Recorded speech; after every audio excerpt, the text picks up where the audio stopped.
Conor McGregor has always courted controversy, inside and outside the cage. But this time, it isn't a bar fight or a trash-talking scandal, it's a lawsuit, and it's ugly. In 2021, after an NBA Finals game, McGregor hosted a VIP after-party in a Miami arena suite. By morning, a woman accused him of violent sexual assault in a bathroom, an accusation that would trigger shockwaves across the world. Conor denied it. The UFC stood silent. But now, in a brutal civil case, she's suing him. The court documents are disturbing. Surveillance footage, conflicting witness accounts, and even text messages are all in play. But what makes this worse is it's not his first time. McGregor's history of legal trouble, from indecent exposure in Corsica to violent outbursts in Dublin, paints a pattern of behavior many are no longer ignoring. This video uncovers everything: the timeline, the lawsuit, the damage, and why, even if Conor McGregor never faces jail time, his legacy may already be lost. It was supposed to be a flashy media moment, just another night where Conor McGregor's fame intersected with major American sports. On June 9, 2021, during Game 4 of the NBA Finals at the Kaseya Center in Miami, McGregor was invited courtside as a celebrity guest. But what began as a glamorous public appearance quickly spiraled into one of the most damning incidents of his already controversial life. According to the accuser's legal team,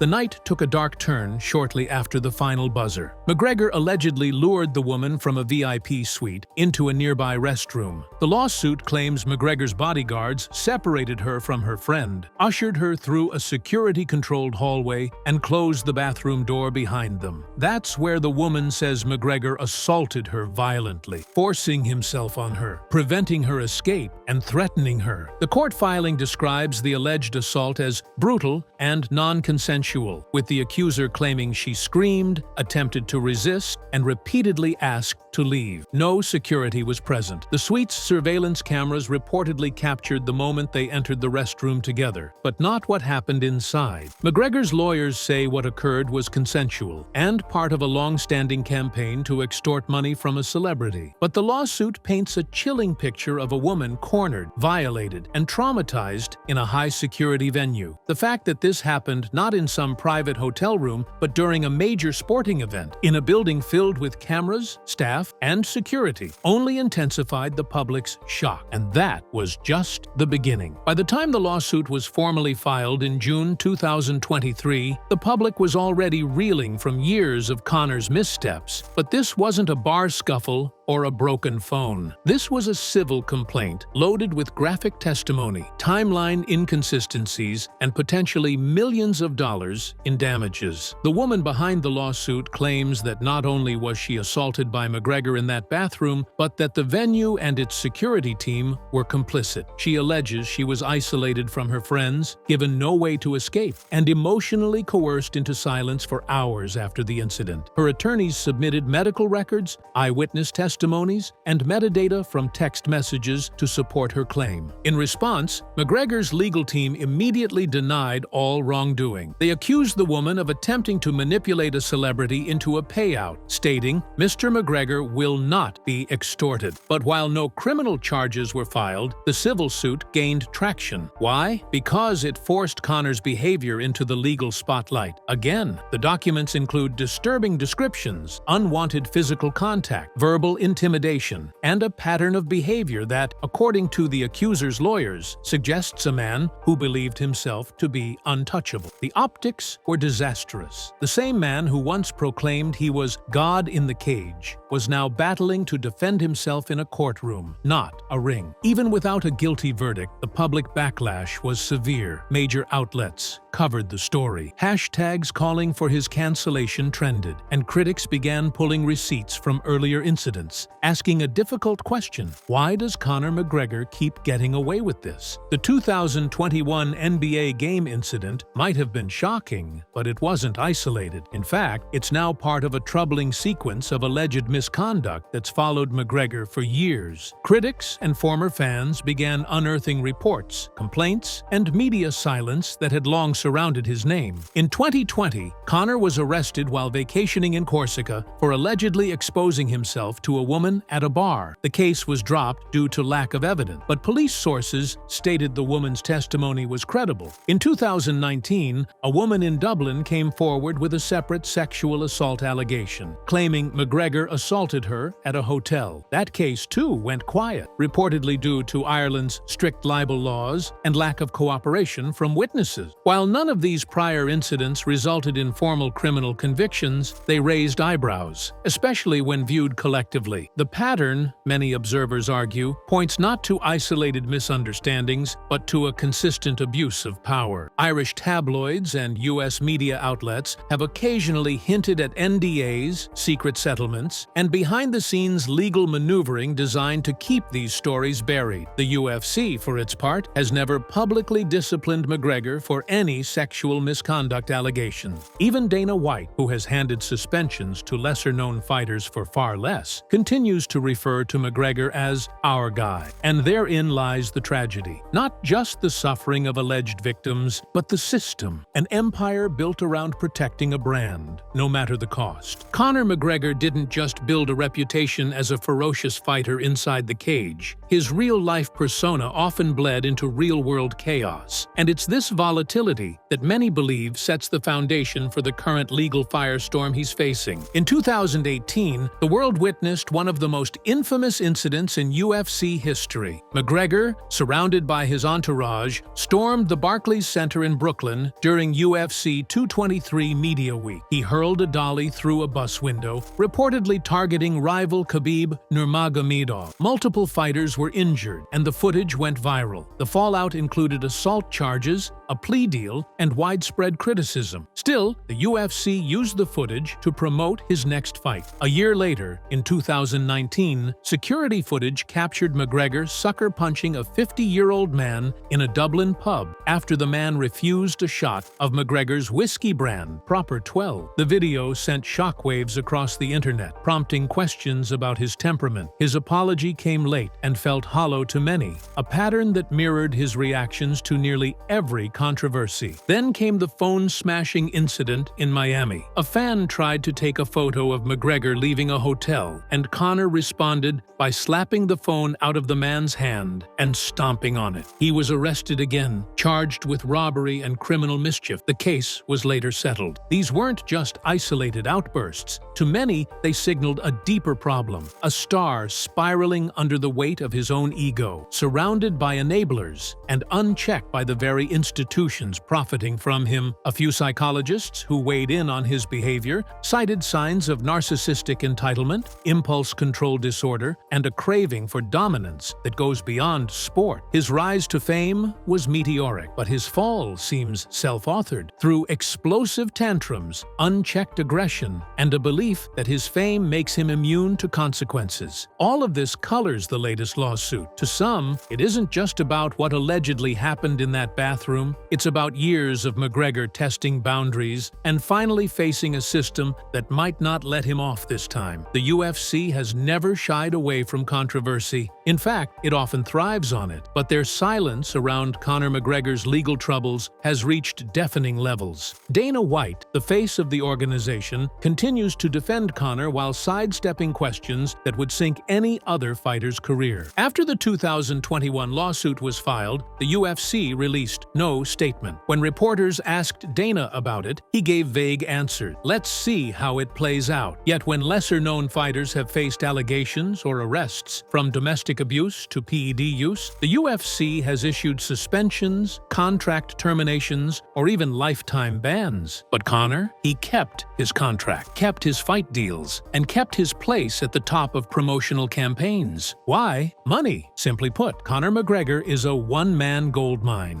His fights generate hundreds of millions in pay-per-view buys. His name draws attention, clicks, sponsorships, and international visibility. As one insider said, Conor isn't just a fighter, he's a marketing engine. This relationship goes deeper than most realize. McGregor's rise coincided with the UFC's post-Zuffa transition under WME-IMG. He was the face of the new era, and the company leaned hard into promoting his wild persona, even when he crossed lines, like attacking the bus or insulting opponents' families. It became part of the sell. There are rumors that Dana White intervened behind the scenes to settle McGregor's problems before they reached the public. Some former UFC employees have even hinted at internal conversations where Conor's misconduct was brushed off for business reasons. This complicity is part of why this lawsuit has such traction. It's not just about what Conor did, it's about the machine that allowed him to keep doing it. A system where rules are fluid, morality is negotiable, and power is dictated by pay-per-view numbers. And while Conor continues to draw breath inside the cage, many believe it's long past time for the UFC to reckon with the monster it helped create. If you ever needed proof of how fractured public opinion is over Conor McGregor, just look at your feed. On Twitter, Instagram, and Reddit, the fight isn't happening in an octagon. It's playing out in comment sections, hashtags, and viral threads. When news of the lawsuit broke, social media split in two. On one side were critics and victims' advocates, condemning Conor, the UFC, and everyone who stayed silent. Hashtags like #CancelMcGregor and #BelieveWomen started trending. Prominent female fighters, including some within the UFC, began speaking out, questioning the league's lack of action and demanding accountability. On the other side, however, were die-hard McGregor fans, loyal to a fault. They called the accuser a clout chaser, cited lack of criminal charges, and pointed to Conor's past generosity. "Where's the proof?" they asked. "Another gold digger," others claimed. For every thread of support for the alleged victim, there was another post defending McGregor as a misunderstood icon. The divide grew uglier when edited clips, supposed exonerating evidence, and conspiracy theories began circulating. Some claimed the video footage of that night had been tampered with. Others speculated that rival fight camps were behind the smear. The truth was drowned in opinion. Journalists covering the case began receiving threats. The accuser's legal team said their client faced online harassment and even doxing. Even Dana White's social media accounts saw floods of messages, some demanding answers, others applauding his silence. The UFC fanbase, once unified by respect for combat, now seemed more like a war zone, and this chaos benefited only one party: the UFC brand. The more controversy, the more headlines. The more headlines, the more views. Still, the damage was clear. Conor's public persona, once bulletproof, was now splintered. And whether you believed he was guilty or not, the stain was permanent. He had become a symbol, not just of athletic dominance, but of unchecked power, toxic celebrity, and the price of silence. For years, Conor McGregor positioned himself as more than a fighter. He was a mogul in the making, launching ventures like Proper Number, 12 Irish Whiskey, the McGregor Fast Fitness app, a clothing line,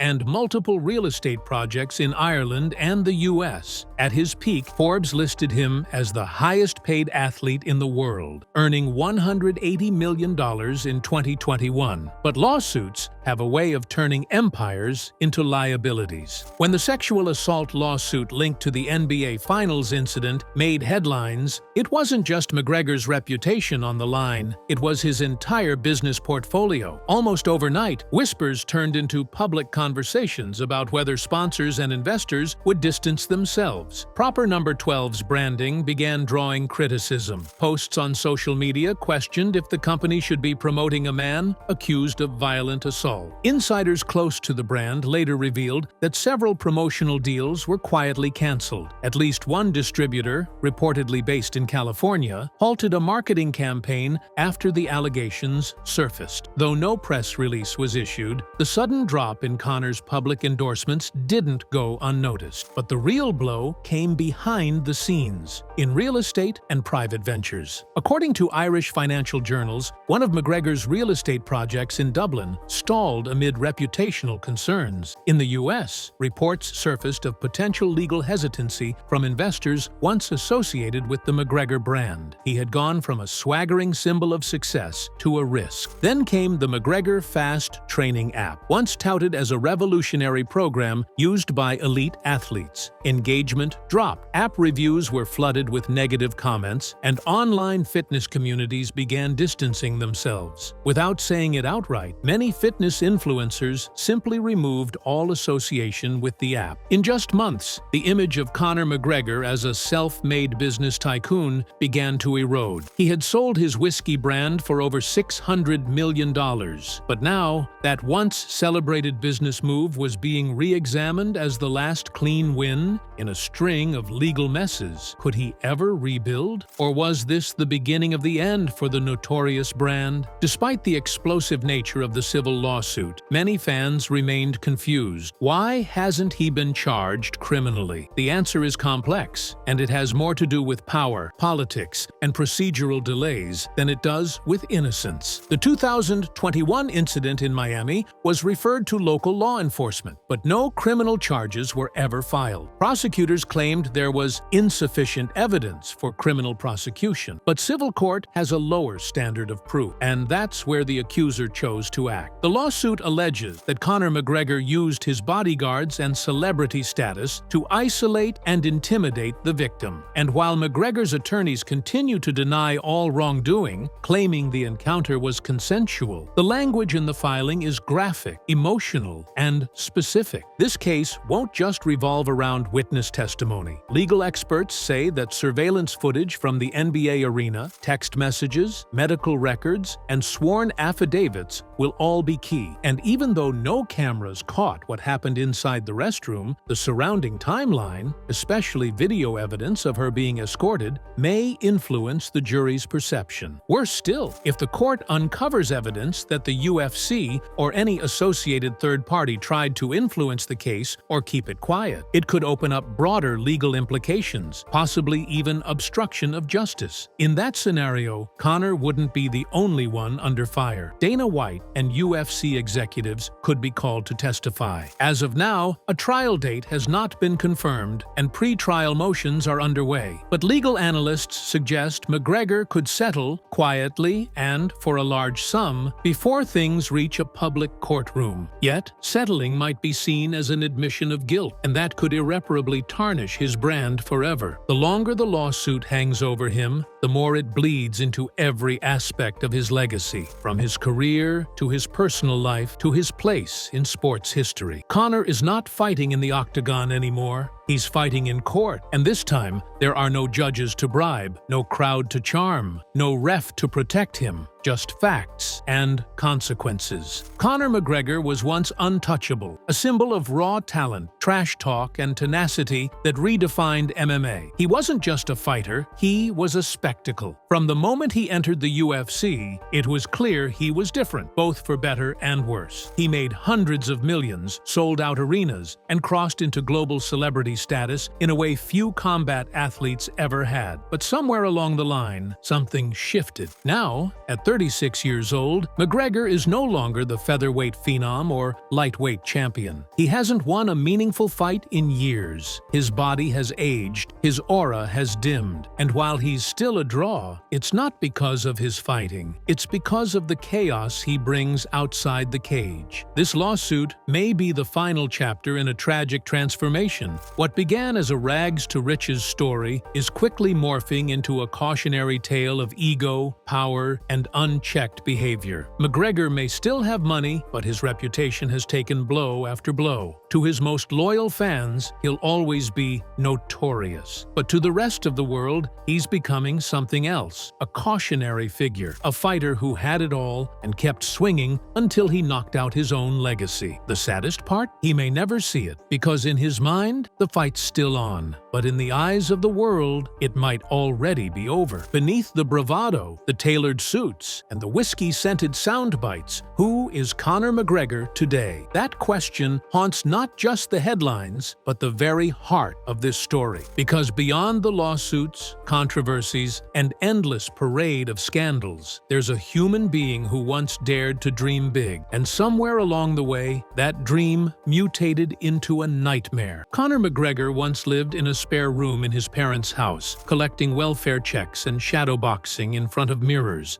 telling himself and anyone who would listen that he was going to change the world. And for a while, he did. He inspired an entire generation of Irish youth. He made the UFC global. He taught fighters that charisma could be just as powerful as skill. But now, he looks like a man trapped in a self-made prison, surrounded by yes men, distanced from the sport that gave him purpose, and burdened by allegations that could permanently stain his legacy. His Instagram shows fast cars, yachts, and lavish vacations, but the eyes often tell a different story. There's an emptiness behind the glare, a hollowness that money can't fill. Some close to him have described him as isolated and unreachable. Former coaches say he doesn't train the same anymore. Old friends from Dublin say he rarely comes home without an entourage or a camera crew. Even in crowds, he seems alone. If the lawsuit leads to a conviction or a massive civil settlement, the financial blow won't break him. But the moral collapse already has, because no amount of gold watches or luxury villas can buy back dignity or silence the doubts whispered by your own reflection. The tragedy of Conor McGregor isn't just what he's done, it's what he's lost. And unless something changes fast, history won't remember him as the hero from Crumlin who shocked the world. It'll remember him as the man who couldn't stop fighting, even when the enemy was himself.